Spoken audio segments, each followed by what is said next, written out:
Are we losing our lives for Jesus? It's a very interesting concept. It's part of the disciples' path.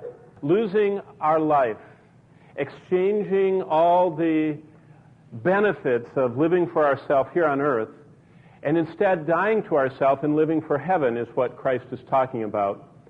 And I'd like to, with you this morning, examine this concept of losing our lives for Christ's sake. If you want to open somewhere, you can open to Matthew 6. We're going to read there in a few minutes. But as you're turning there, I want to give you a distillation of a life which I would suggest to you as an example of someone who lived in the not too distant past, who truly was a person who lost their life for Jesus' sake. Amy Wilson Carmichael, who lived from 1867 to 1951, was a woman who served the land of India, who devoted her life to saving the neglected, the impoverished, and oftentimes the imprisoned and enslaved children of India who were going into the prostitution industry. And she would take them from the streets, raise them, and rescue them from that horror. I'd like to read to you a little bit about a woman who learned to lose her life for Jesus. On December 16th in 1867, in the Northern Ireland village of Millisle, Amy Carmichael was born. Nearly 84 years later, in the hot and uncomfortable land of India, her 20-year struggle with paralyzing pain, which had kept her bedridden for the last 20 years of her life, ended with the death of her earthly body and the release of her spirit into the presence of Jesus she so loved and served. So that's her whole life in 2 sentences. She lived 84 years. The last 20, she was paralyzed and bedridden in awful pain. She never left India for 56 years of ministry. And the question is, what prompted such a life of dying to self? What prompted her to lose her life, to gain so much in Christ?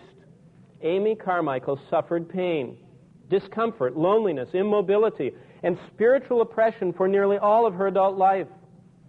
What prepared her for such a life? And on a day like today, what can we do as godly parents to raise children who are free from self-indulgence, who are strong as they face suffering, who trust God's perfect goodness while they go through adversity as well as prosperity? Well, maybe a little glimpse into the home life where Amy Carmichael's life was shaped in those early years. As she was reared, maybe a glimpse there will answer that question.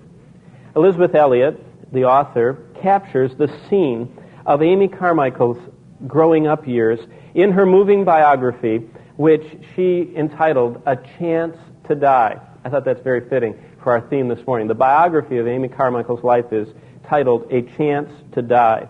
And I checked. It must sell well enough. It's on Amazon. So it's a secularly sold book, which is still in print, which is great. Amy Carmichael was born into a strong Presbyterian home in Northern Ireland. She was the oldest of 7 children and was thrust into an early maturity by the death of her father. Here's how she was raised, and this is her own testimony, what she wrote. The toughness of Irish Presbyterians, the ruggedness bred by winters on that cold northern sea, the no-nonsense principles of child-rearing. In my mind, there was never a question about what my parents expected. Black was black, white was white. My parents' words were to be trusted absolutely.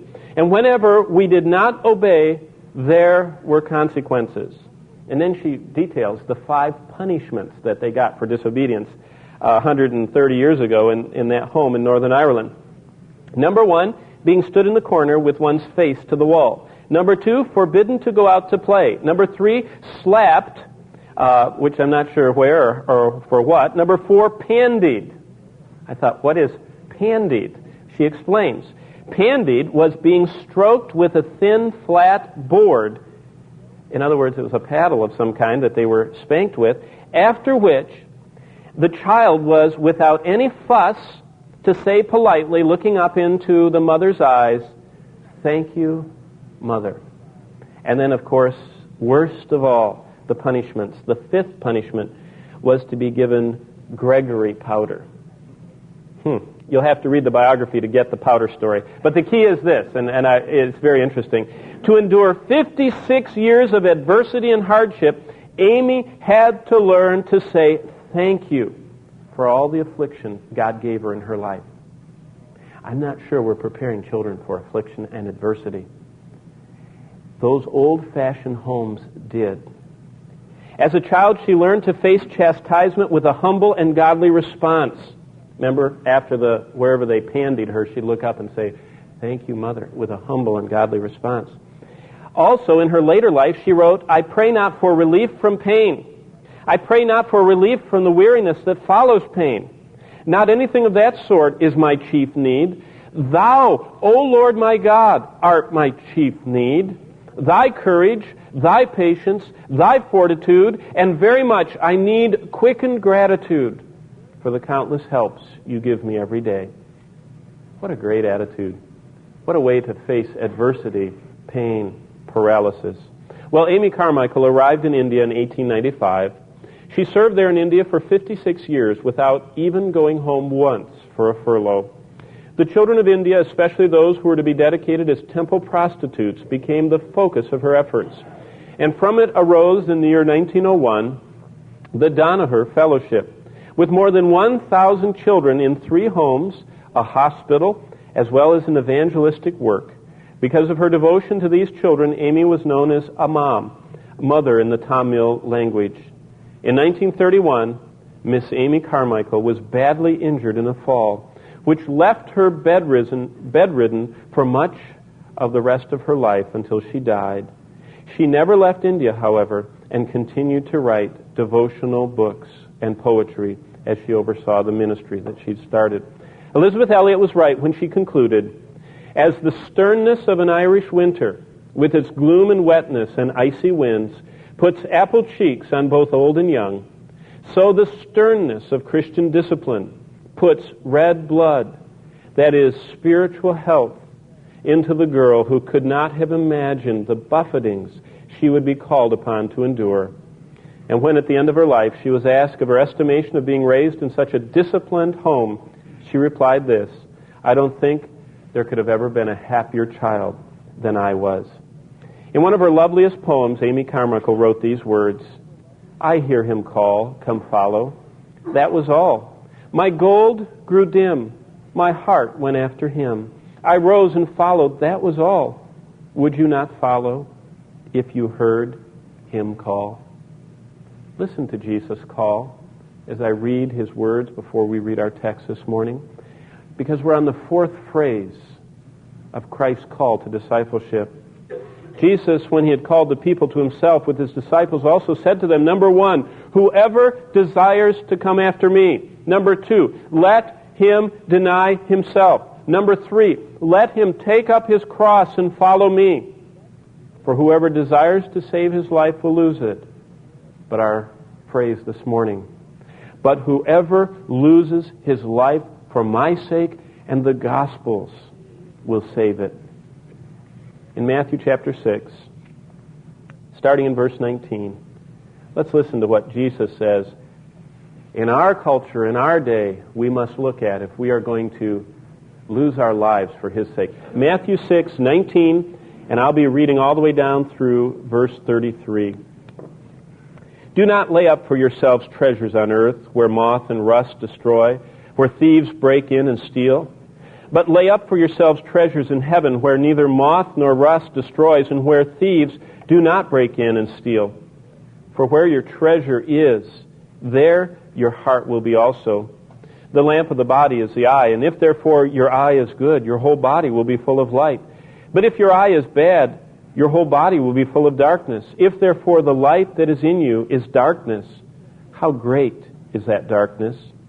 No one can serve 2 masters, for either he will hate the one and love the other, or else he will be loyal to the one and despise the other. You cannot serve God and mammon.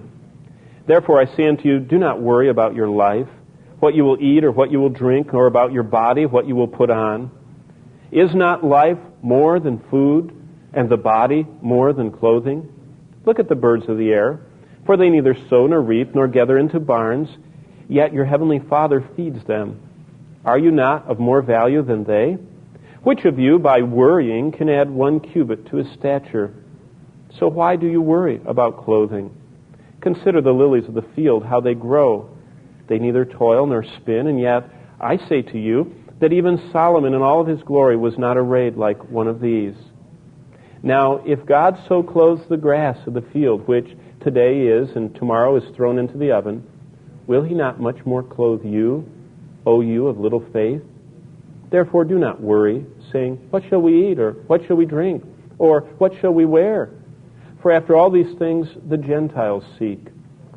For your heavenly Father knows that you need all these things. But seek ye first the kingdom of God and his righteousness, and all these things shall be added unto you. Let's bow together. O Lord, you've told us that if we desire and if we spend our lives trying to hold on to life, trying to squeeze out of it every thrill, trying to wring out of it every pleasure, trying to reinforce it with every security measure we can find, then you said we will actually lose it. But everything we hold out to you with an open hand and give back to you, and thus, in an earthly sense, lose it, we gain forever. This morning I pray that we be a congregation, that we be families, and that we be individuals who are pursuing the losing of our lives for Jesus' sake. Teach us how, and give us the strength and the courage and the passion to live that way. In Jesus' name we ask it. Amen. I think about a great hymn that I've always loved ever since I was a little boy. I just want to read you a few lines of it. This was written after someone meditated on David Livingstone's life, who, like Amy Carmichael, went and never came back and just gave his life for the Lord. And this hymn was written in England to express their adoration of someone who died to themselves. And the words go like this: Teach me thy way, O Lord, teach me thy way. Thy guiding grace afford, teach me thy way. When I am sad at heart, teach me thy way. In hours of loneliness, in times of dire distress, in failure or success, teach me thy way. Long as my life shall last, teach me thy way. Where'er my lot be cast, teach me thy way. Until the race is run, until the journey's done, until the crown is won, teach me thy way. Now, if that's our heart's desire this morning, how do we lose our lives for Christ's sake? Do we run to the arena like the early Christians used to do? Do we turn ourselves in so we can be dragged off and thrown to the beasts? No, I don't think that was fitting for them, and I don't think that's fitting for us today. The Scriptures say that there's a much more noble pathway than offering ourselves to be eaten by lions, and that is learning to die every day and be a living sacrifice.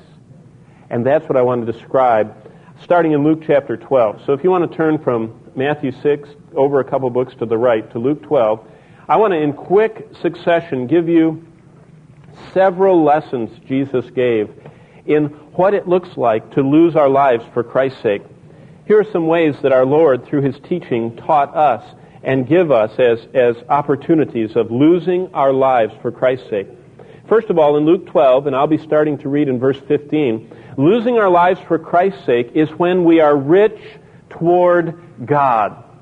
Now, I just reviewed again the Forbes list, the Forbes 400, and I found out that there are not very many people on that list who, in any identifiable way, are rich toward God. Now, they're rich toward these luxury liners that they're buying, and they're rich toward these incredible pursuits they're pursuing, but they're not rich toward God. Because richness toward God is characterized by something starting in verse 15. And listen to this. When we lose our life for Christ's sake, we will resist building our barns bigger and bigger. Now, we have a real problem in America. We have the BBS, the bigger barn syndrome.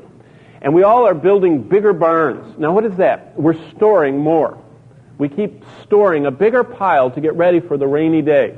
Now, it rains all the time in Oklahoma these days, but that doesn't count. We're talking about people who are spending their life because they have this fleeting number that they have to... I remember when I was little, everyone says, man, if I could just have a couple $100,000, I'd be set for life. And then when I got to college, I think it was maybe in the $500,000 to $1 million. Now, you have $1 million, you're nothing. I mean, $5 million is something starting, but not until you're in the tens do you have anything. You know, it's just, I know that's none of our problems here, but that's the culture we live in. The elusive how much you need to get before you stop building bigger barns. And down here where we are, we're doing the same thing. We're just building bigger, steel sheds. We don't build barns. We have those little things out back. We have little sheds, but we're building bigger and bigger. Well, when we lose our life for Christ's sake, we resist chasing after money. We stop the accumulation quest. That is losing our lives for Christ's sake. And before I read this, I remind you what John Wesley said. When he started in the ministry, he says, I received 10 pounds a year. I lived on 2 and gave away 8. At the end of his life, he made 1,000 pounds a year. He lived on 2 and gave away 998. Now, none of us do that. We build bigger and bigger expenses that go along with our bigger and bigger barns. Let's start reading in verse 15. Then he said to them, Luke 12:15, watch out. Be on your guard against all kinds of greed. A man's life does not consist in the abundance of his possessions. Wow. Write that at the mall. Write that in certain cultures of catalog purchasing. Write that at the car lot. I mean, it isn't in the possessions we have. Verse 16, he told them this parable. The ground of a certain rich man produced a good crop. He thought to himself, what shall I do? I have no place to store my crops. Then he said, this is what I'll do. I will tear down my barns and build bigger ones, and there I will store all my grain and my goods. Verse 19, and I'll say to myself, you have plenty of goods laid up for many years. Take life easy. Eat, drink, and be merry. Verse 20, but God said to him, you fool, this very night your life will be demanded from you. Then you will get what you have, or then who will get what you have prepared for yourself? See, that's the danger of accumulation. While we're getting it, we have the privilege of dispersing it. But if we just accumulate it, kind of like when the kids are at the beach, they just pull all the sand around themselves. Every time I see them doing that, and they're trying to bury themselves in the sand, I think of American culture. People are just trying to bury themselves in their stuff, But when they get out of that sand pile, whose is it? It's just left behind. God says we're supposed to be pushing it out like this. Not throwing it in people's eyes, but passing it out for the Lord. Got to watch out with metaphors, when you tell pictures, sometimes they have bad connotations. Verse 20. But God said, you fool, this very night your life will be demanded from you. Then who will get what you have prepared? Verse 21. This is how it will be with anyone who stores up things for himself. And listen, but is not rich toward God. Here's what someone wrote on this, a commentary. Beware to not always be wishing for what you don't have. For real life and real living are not related to how rich we are. Jesus said that a man had a fertile farm and produced crops. In fact, his barns were full to overflowing and he couldn't get everything in. So he thought about his problem and finally explained, I know what I'll do. I'll tear down my barns and build bigger ones and I'll have room enough. And I'll sit back and say to myself, friend, you've got enough stored away for the rest of your life. Take it easy. Wine, women, and song for you. But God will say, tonight when you die, who will get it all? Every man is a fool who gets rich on earth, but not rich in heaven. A fool. For just a moment, turn back to to Job 27. That's in the Psalms, and then just before it is Job. If you go right to the middle, hit the book of Psalms, and then back up one, Job 27. I want to show you something in Job 27, because in America, our measure of personal happiness and personal worth is kind of all lumped together, and it consumes the waking hours of most Americans pursuing happiness and increasing their worth. And it seems like a lot of people have never seen the warnings in God's Word about wealth. And Job 27, starting in verse 13, is a great one to have marked in your Bible. Next time your neighbor, puts an addition on their house or pulls in a bigger bass boat, or drives a fancier car, and you kind of get that little, feeling bad that they're getting ahead and we're not. Because we need to train ourselves in reality, and God's Word is the real world, and the world out there is an illusion, and we have to walk God's way, not in this illusion of acquisition. Here's what it says in verse 13 of Job 27. This is the portion of the wicked man with God, the heritage of the oppressors received from the Almighty. If his children are multiplied, it is for the sword. If his offspring shall not be satisfied, they shall not be satisfied with bread. Verse 15, those who survive him shall be buried in death. Their widows shall not weep. Here it is, verse 16. Though he heaps up silver like dust and piles up clothing like clay, he may pile it up, but the just will wear it. The innocent will divide the silver. He builds his house like a moth, like a booth which a watchman makes. The rich will lie down and not be gathered up. He opens his eyes, and he is no more. Terrors overtake him like a flood. A tempest steals him away in the night. Now turn back to Job 23, just 4 chapters back, and look at verse 12. This is the total different lifestyle. Job 23:12. He says, I have not departed from the commandments of your lips. I have treasured the words of your mouth more than my necessary food. Look back at verse 25 of chapter 22. Back up a little bit more, 22:25. Yes, the Almighty will be your gold and your precious silver. Catch that? That's how Job made it. Now, go forward to Job 31. Boy, Job had a lot to say. He was a very wealthy man. He had a great theology of riches.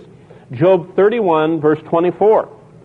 The question, if I have made gold my hope, or if I say to find gold, you are my confidence, if I have rejoiced because my wealth was great and because my hand gained much. Do you see the question that he's saying? Now, don't trust in wealth, he's saying. And then he goes on to say, if I've been, verse 27, secretly enticed and all that. And what he's talking about, watch out. Trust in God. Don't let the wealth. Let God be our gold, as it says in 22:25. Well, let's turn back to the New Testament, to Matthew 10:42. And as you're turning there, lesson number 1 that Jesus gave, Matthew 10:42. Lesson 1 Jesus gave is this. Losing our life for Christ's sake is when we are choosing, cultivating, planning to be rich toward God. I met a businessman this week, had a great talk with him. And I said to him, how are you doing? He says, I'm doing great. He says, I'm doing really well. He said, I didn't get saved until I was 42 years old. And when I got saved, I got so excited about the Lord that basically I gave away all of my wealth. It just kept enough to live on. And he said, I'm in the process of giving away all my inherited wealth. He gave away everything he had amassed in 42 years. And now he's in the process of giving away what passed on to him through the ages. And I thought about that. There's nothing wrong with wealth. There are a lot of wealthy people in the Bible. There are a lot of wealthy people that opened their big homes for the church to start. There are a lot of wealthy people that surrounded the Apostle Paul and the Lord Jesus and that cared for his needs. But we live in a country where everyone's trying to live that way. It used to be a few people were that way, and now everyone's trying to live that way. And Jesus said, losing our life is when we're rich toward God, and we lose our lives when we resist building our barns bigger. But number 2, look at Matthew 10:42. Second lesson Christ gave. Losing our life for Jesus is when we are sacrificing ourselves to serve those who need serving. Now, here's what Martin Luther said before I read this verse. Martin Luther said, I held many things in my hands, and I lost all of them. But whatever I placed in God's hand, I still possess. Now, do you know one thing that we're losing constantly? Moments. They're just ticking by. And did you know this morning, you can choose to make momentary investments for God that will last forever, that will freeze those seconds, those minutes and those hours to last forever. Now, how do you do that? It says that in verse 42. Let me read you this. I'll start up in verse 40. Jesus said this, Matthew 10:40. He who receives you receives me, and he who receives me receives him who sent me. He who receives a prophet in the name of a prophet shall receive a prophet's reward. He who receives a righteous man in the name of a righteous man shall receive a righteous man's reward. Those two verses have to do with genuine hospitality, with receiving people. Remember, back in the ancient world, they didn't have Ramada Inns and Holiday Inns and Hyatts and Marriotts. They just had these squalid, fetid bug holes where people stayed. And the stories from the first century about what accommodations were like were either they were filled with bugs or else they were houses of ill repute. And so people didn't have a lot of choices where to stay. And so the church began to sacrifice. They didn't have much, but they would open their homes to the saints, to the prophets, to the servants of the Lord. Nowadays, the Lord's principle is the same. If we receive someone in the name of the Lord, we receive a reward, a prophet's reward, etc. And that's caused some people to just can't wait till there's a traveling group that needs housing, or a missionary that needs housing, or whatever. It's a wonderful thing. I remember growing up, I used to sleep on the floor all the time. It seems like our church had missionaries. I don't think our pastor, when I was growing up, liked to preach, because we had a missionary almost every week. I don't ever remember him speaking. It was a great deal, I guess, for him, but guess he got a lot more sleep than I do. But one thing for sure, I always slept on the floor, because every time there's a missionary, we lived in a 4-room house, plus a bathroom. That was our house growing up. We had 4 rooms. My parents' room, the bathroom, our room, and this room that had the kitchen, living room, dining room in it. That was the 4th room. And it was a cottage on a lake. That's what I grew up in. And all 3 of us kids were in one room, and there was bunk beds and then a pull-out drawer. They called it a trundle bed. That's where I slept. And they'd pull it out at night, this little drawer, and I would sleep in there. And when I was bad, they'd push me in it. I always remember being pushed in that drawer. My parents didn't do that. My sisters did that, and they'd lock it, and I'd be in there like this, like in Lenin in his tomb, I couldn't move.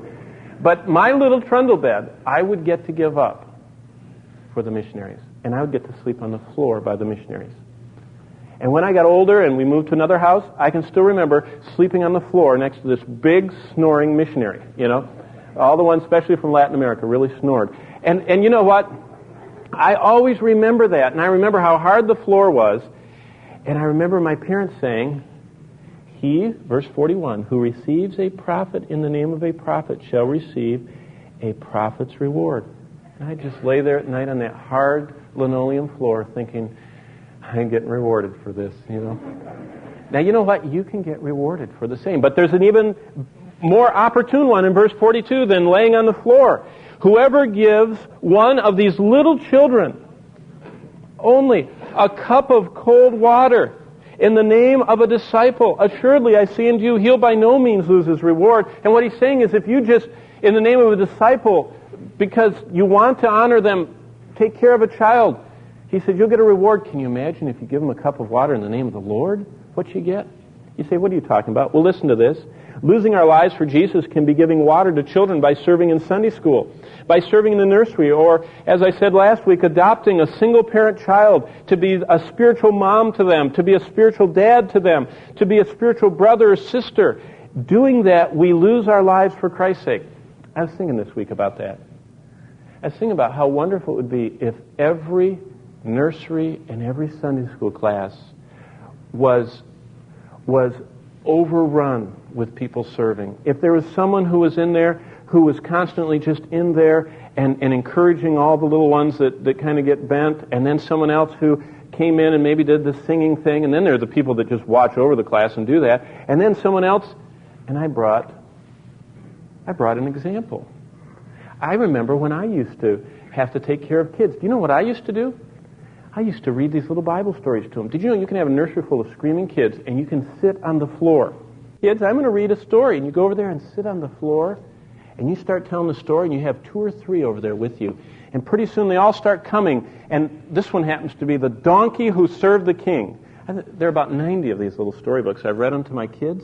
Did you know you can stop a child in dead heat of horrendous, murderous anger by just reading a Bible story to him, and pretty soon they'll be crawling all over you, sitting. They'll come right between you and the book to get there to see the pictures. You know what would be neat if the nursery was not, I got to go this week. Wouldn't it be nice if you came marching in, couples? Dad had the Bible story book, and you had more than enough people, so there's enough to receive the kids and change the kids and run them to the bathroom, and you could still have enough to be sitting on the floor and reading the stories to them. Do you know what this says in this verse? If you even give a cup of cold water, hey, reading a Bible story is better than giving out water.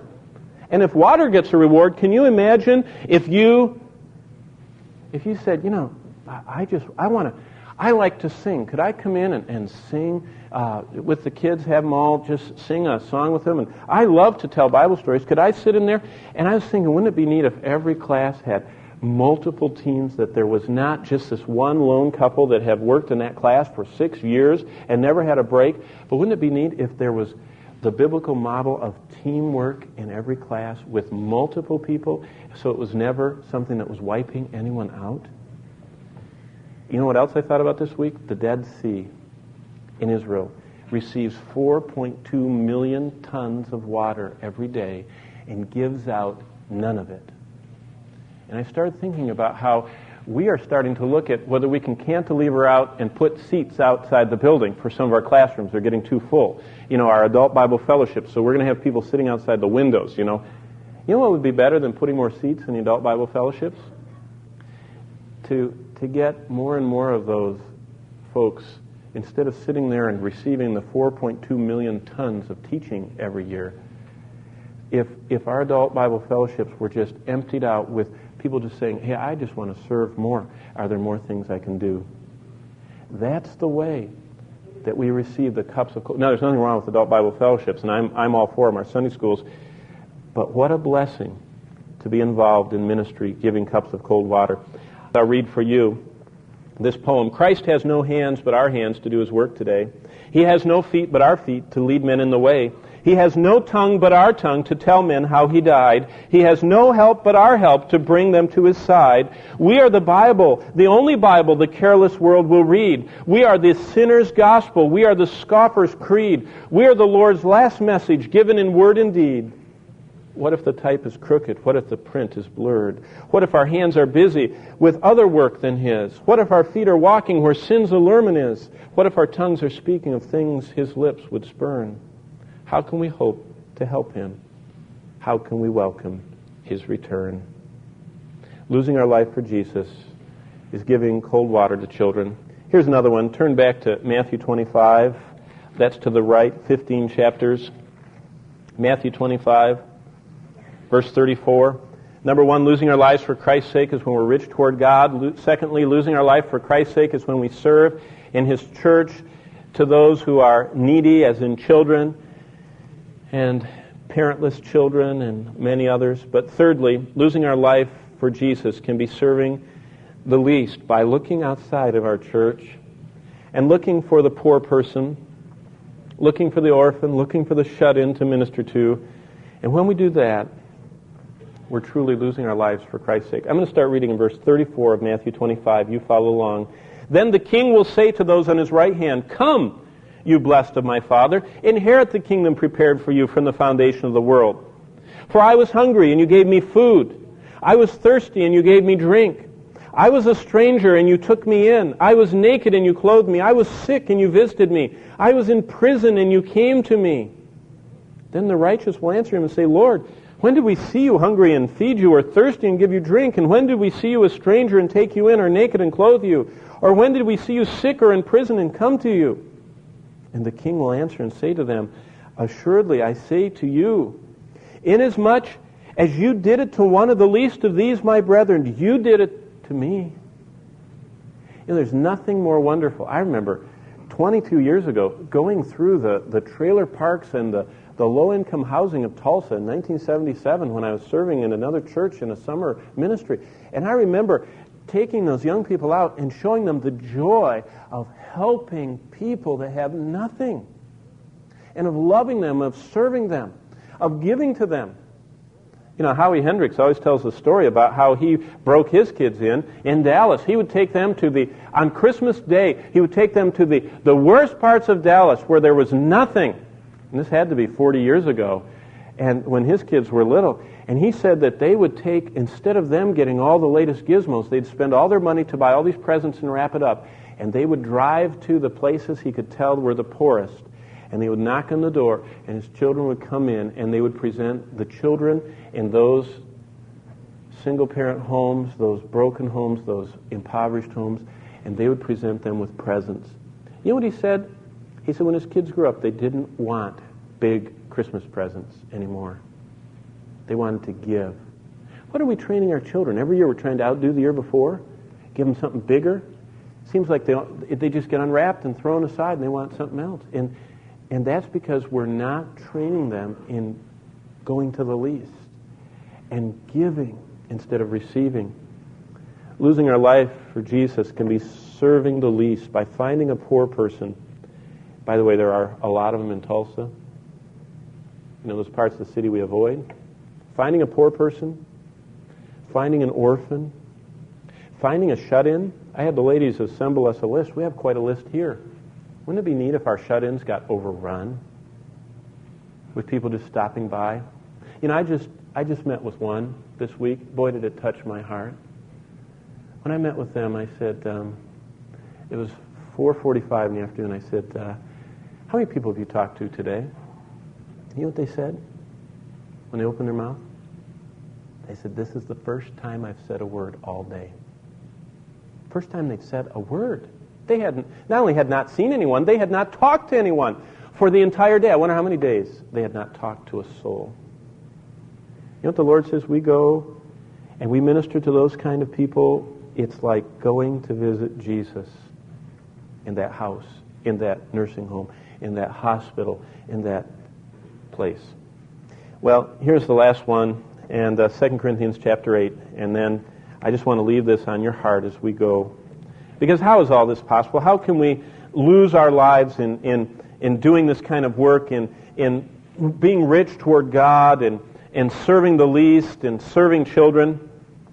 2 Corinthians 8, and I'm going to read verse 1, but the key is in verse 5.